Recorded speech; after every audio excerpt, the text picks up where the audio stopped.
What up, y'all? It's your guy Dawson from D&D TV. Thank you for rating, commenting, and subscribing. Everybody who's donated, those of you all who will, all that information is in the description box below. Also, make sure you go over to my other YouTube channel, Dawson Speak TV. Make sure you subscribe over there. And when you subscribe, hit that little bell next to the subscribe button so you get all the notifications when I drop a new video. Now, let's get into this topic. All right, y'all, let's go in. After serious accusations were made against Malik Yoba, a fraternity has decided to remove the actor from a leadership role meant to bring awareness to a youth program. According to a memo obtained by news affiliates, Phi Beta Sigma Fraternity Incorporated, Yoba was removed from his position as a spokesman for the Sigma Beta Club program, which focused on providing mentorship to preteen and teenage males through social and cultural and educational enrichment. The Empire actor, who is an honorary member of the historic Black fraternity, was named the spokesperson earlier this year. A memo that was sent out a couple of days ago, and it was dated for September 5th, was sent out to all fraternity members on Thursday and said the organization's decision to remove Yoba came after allegations were made against him by Mariah Lopez Ebony, a trans individual who claimed that the actor paid her when she was underage for inappropriate services. Other people have also came out and shared similar experiences about Malik Yoba and his attractions. Now, Mariah Lopez Ebony took to social media in a video that has gone viral to talk about what happened to her when she was young and her interactions with Yoba. And she goes on to say, "You always remember celebrity clients. It's like time slows down. You remember every detail, blood pounding. He was cute and polite, don't get me wrong, but I'm sure he knows what he was doing was wrong," Lopez recalled. Now, the New York undercover actor Yoba has since denied the claims that he had any kind of inappropriate activity with anyone who was underage. But he has gone on this press tour and he's saying a lot of stuff, but he's really not saying anything. And a lot of people are confused as to what Malik is trying to convey in this situation. Many of you have said, and I've read the comments on different videos and have watched several videos, that he's clout chasing. He's trying to get a role. He just wants to be a part of this Hollywood elitist crowd, and for that you have to put something out there. You got to do something that's a little different. A lot of you have been saying that, and by listening to a lot of the interviews that I've heard from him, I don't know what to believe in this situation. But I will say this: when it comes to the video that I did, the initial video, the first video, a lot of people said, "Dawson, you have to do a follow-up video on this because Mariah Lopez Ebony came out and she said this. What do you say about this? Because we know that you stand up for victims," and you are certainly right. And if Mariah Lopez says that she was a victim, and if she was a victim, we definitely need to stand up for her. Anyone who's a victim. You all know my show, how I feel about that. I don't care that Malik's an actor. I don't care what kind of role he's in or position he's in. People have to be held accountable. But what I was saying on that video, which a lot of people got mad, is that you cannot tell people, adults, we're talking about adults here, please don't get me wrong, who they can be attracted to. And if somebody is telling you that they're attracted to another adult, you cannot get mad because that person is telling you this is what I'm attracted to. Now, when it's something like this situation where Mariah Lopez is coming out and saying, "Hey, this is what it was and I wasn't an adult," that definitely has to be talked about. It's an issue that should not be pushed under the rug, which is why I made this video. And it's something that we should hold Malik to the carpet to talk about. And I thought that he would, expound more on it when he was on V103 and some other, talk shows where he talked about this, and he didn't. And it was very sad. He was saying that his PR people were saying not to address the issue and all this. And I understand how PR and everything works. But when you have someone who's coming out and saying, "Yeah, you and other celebrities, you all were on the scroll. You all knew who we were, and you all came to pick us up, and you all should tell the truth about your life, your attractions and everything, not because you're going to so-called be outed," which a lot of you said that's why he's doing this, because he's going to be outed. But you should tell the truth just because that's who you are. But when it comes to picking up underage individuals, That's just a no-go for me. That's a no-go. I'm sorry, because you all, people who watch my show, I don't really have to keep repeating myself, but we are getting a lot of, subscribers. So I do have to let them know where we are on this show. And that is that I have worked in the social service industry for over 10 years. I've worked with, Department of Children and Family, for Child Protective Services for 3 years down here in South Florida. And in that service to the community, by working in that field with Department of Children and Family, I had to go into foster homes, groups homes, and stuff like that. I had clients who were in group homes. Many of them ran away. We had a lot of clients who ran away from their group homes, who were out on the streets. Many were in adult establishments that we had to go and bring them back into foster care because, it was the safest place for them to be. We couldn't just let them go out on the streets of Miami and some of everything in these big cities.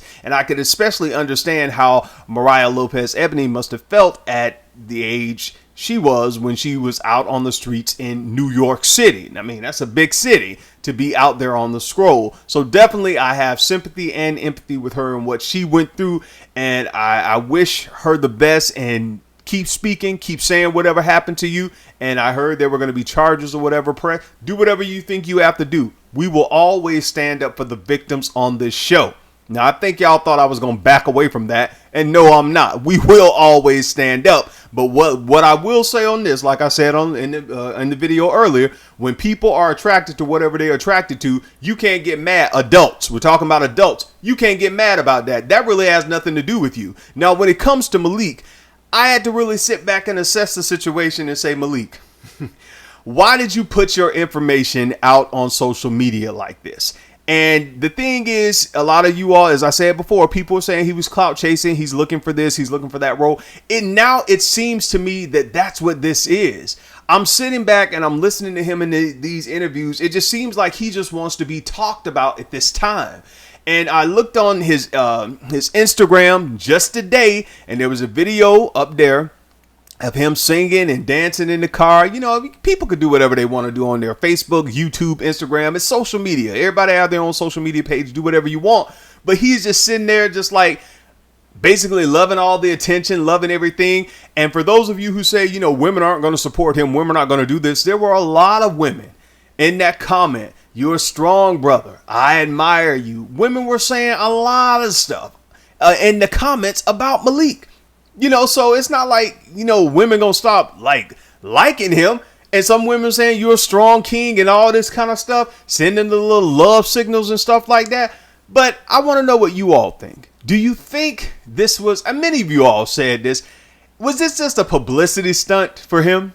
Is this just because I'm looking at this whole situation. I mean, the whole attraction thing, I still stand firm on what I say about that. When adults are attracted to who they're attracted to, that's who they're attracted to. You can't change that. But when it comes to people like Malik, what did you do this for? Because no one really needed to know this. You shared your business with everyone on social media, therefore making it everybody's business, especially content creators, because that's what we do here on YouTube, on Instagram, on Facebook. We create content for our subscribers and people who like our stuff. So, of course, we're going to talk about it.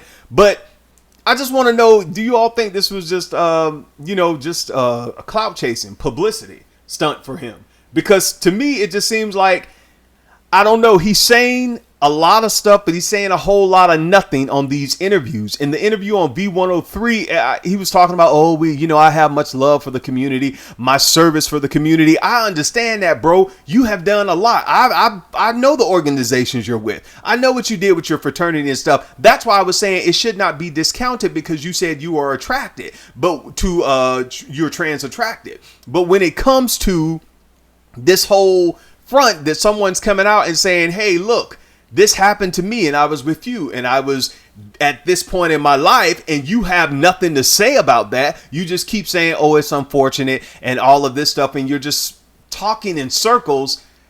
I don't think that's acceptable. Now, that's my point on this. I've said what I had to say on this. I don't want to talk about it anymore. I'll leave it up for the other content creators and the other vloggers and all that kind of stuff. The bloggers to talk about it, because I just don't want to give this any more attention, especially when it looks like he is just basically using this to get a role or to trend. That's what it seems like. Now, it's something that we need to talk about as far as like when it comes to the victims. Yes, we do. I don't care who the victim is, what their race, religion, creed, sexual orientation is. We need to talk about that situation.